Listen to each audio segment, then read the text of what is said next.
न' सावलायनाया जाजेनबायानो रायजोफोर क'क्राझाराव दा मोनानि समाव दायो थ' मा जाबावगोन आं सानगासिनोसो दङ। बिनि गेजेरावनो मोनसे खोथाखौ बुंग्रोखानो गोसो क'क्राझार चिरां फुरा नेट बन्द' नेटआ सलिला।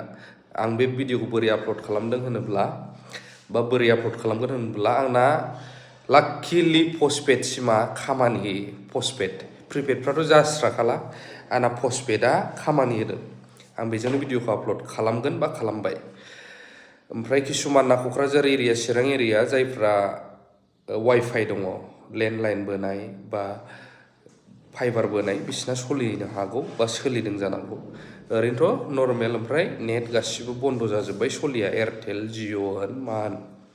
दा आंहा लाकिलि सलिदों पस्टपेडआ आं आपल'ड खालामनो हासिगोन।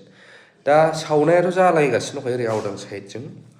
ओमफ्रायहाय आंनावथ' कारिगाव खाथियावनो न'आ सावग्लुंफैजोब्बा। ओमफ्राय मोनसे खोथाया जाहैबाय सानथालि ट्राइबनिफ्राय माखासे फंनैसो बाथ्रा बुंफैदों नोंथांमोन होनो गोसो जायो। সকলোকে নমস্কাৰ জহাৰ। আজি সদৌ অসম আদিবাসী ছাত্ৰ সন্থাৰ হৈ যিটো যোৱা ৰাতি কাউৰীগাঁৱত যিটো ঘটনা হৈছে আৰু সেইটো ঘটনাক লৈ আজি যিটো আমি দেখা পালোঁ যে ঘৰ বাৰী জ্বলোৱা আৰু এতিয়া এনেকৈ পৰিৱেশ হৈ গৈছে যে এইটো মানে আদিবাসী বড়ো ভাৰ্চেছ হৈ গৈছে। চ' আজি আমি সদৌ অসম আদিবাসী ছাত্ৰ সন্থাই আহ্বান জনাব খোজোঁ আমাৰ বড়ো জনগোষ্ঠীৰ লোকসকলকো আৰু আদিবাসী জনগোষ্ঠীৰ লোকসকলকো যে যিটো প্ৰকৃততে ঘটনা হৈছে সেই ঘটনাত যিবিলাক জড়িত আছে তেখেতসকলক শাস্তি দিব লাগে। কাৰণ যিবিলাকে সেই কাণ্ডটো কৰিছে যিজন আমাৰ মাজৰ পৰা বড়ো ল'ৰা এজন আমি হৰাই দিলোঁ, একদম টেলেণ্টেড ল'ৰা আমি হৰাই দিলোঁ। ঠিক তেনেধৰণে আমাৰ আৰু এজন ল'ৰা আমি হৰালোঁ, আদিবাসী ল'ৰা। ত' আমি দুজন আমাৰ মাজৰ পৰা এনেকুৱা এজন ইউথ হৰালোঁ যিটো নেকি আমাৰ কাৰণে মানে বৃহৎ ক্ষতি বুলি ক'ব লাগে। আৰু সেইকাৰণে যিটো ইনচিডেণ্ট হৈছে সেইটো মই নিন্দনীয় আমি নিন্দা কৰিছোঁ। কাৰণ এনেকৈ ঘটনা হ'ব নালাগে। গুৰু চোৰৰ যিটো কথা ওলাইছে, কোনোবা কৈ আছে বেলেগ বেলেগ কাহিনী ওলাই আছে। মই এটাই আহ্বান কৰিব খোজোঁ সদৌ অসম আদিবাসী ছাত্ৰ সন্থাৰ পৰিয়াল হৈ যে যিটো ঘটনা হৈছে সেইটো ঘটনা আৰক্ষীক তদন্ত কৰিব দিয়ক।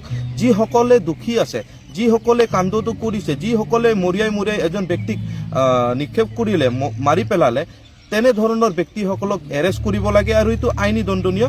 আইনত যিখিনি আমি শাস্তি দিব লাগে আইনে দিব। কিন্তু এতিয়া যিটো পৰিৱেশ হৈছে সেইকাৰণে আমি বড়ো জনগোষ্ঠীৰ লোকসকলকো আহ্বান জনাব খুজিছোঁ। লগতে বড়ো ষ্টুডেণ্ট ইউনিয়ন, আপচু, বনচু যিসকল ষ্টুডেণ্ট ইউনিয়ন আছে আমি আহ্বান জনাব খোজোঁ যে আপোনালোকেও যিটো পৰিৱেশ সৃষ্টি হৈ আছে আমাৰ কোকৰাঝাৰ কাৰিগাঁৱত, সেই পৰিৱেশ যাতে আমি ঠাণ্ডা কৰিব পাৰোঁ, যাতে আমি ভাল ৰাস্তাত লৈ আনিব পাৰোঁ। আমি সদৌ অসম আদিবাসী ছাত্ৰ সন্থা আমি সকলো জনগোষ্ঠীৰ লগত আছোঁ আৰু আমি এটাই আহ্বান জনাইছোঁ যে যিটো পৰিৱেশ হৈ আছে সেই পৰিৱেশ যাতে আপোনালোকে নকৰে। কাৰণ ইয়াতে থাৰ্ড পক্ষ, ফৰ্থ পক্ষ, ফিফ্থ পক্ষ সোমাই কিনে আমাৰ মাজৰ যিটো ভাতৃত্ববোধৰ যিটো ৰিলেশ্যন আছিলে, যিটো আমাৰ সমন্বয় আছিলে সেইবিলাক ভাঙিব চেষ্টা কৰিব।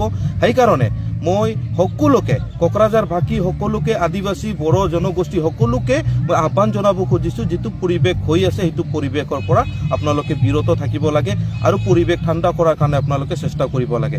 কাৰণ আমি বিটিআৰৰ বাসিন্দা আৰু বিটিআৰৰ বাসিন্দা হিচাপে আজি যদি আমাৰ মাজত এনেকৈ কিবা এটা ঘটনা হয় তেতিয়াহ'লে অহাকালি আকৌ আমি একেলগে থাকিব লাগিব।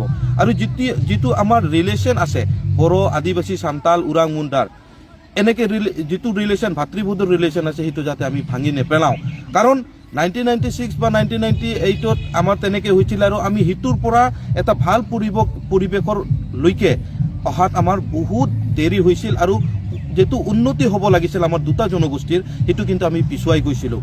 তো সেই তেনেধৰণৰ ঘটনা যাতে আৰু পুনৰাবৃত্তি নহয় সেইকাৰণে মই সদৌ অসম আদিবাসী ছাত্ৰ সন্থাৰ উপসভাপতি ডেভিড জে তিৰ্কী আহ্বান জনাইছোঁ যাতে আপোনালোকে সকলোৱে শান্তি শৃংখলাবদ্ধ থাকিব আৰু প্ৰশাসনক নিজৰ কাম কৰিব দিব আৰু প্ৰশাসনে যাতে অতি শীঘ্ৰে দোষীসকলক কৰায়ত্ব কৰি তেখেতসকলক উচিত শাস্তি দিয়াৰ ব্যৱস্থা কৰে তাকে আহ্বান জনাইছোঁ। ধন্যবাদ।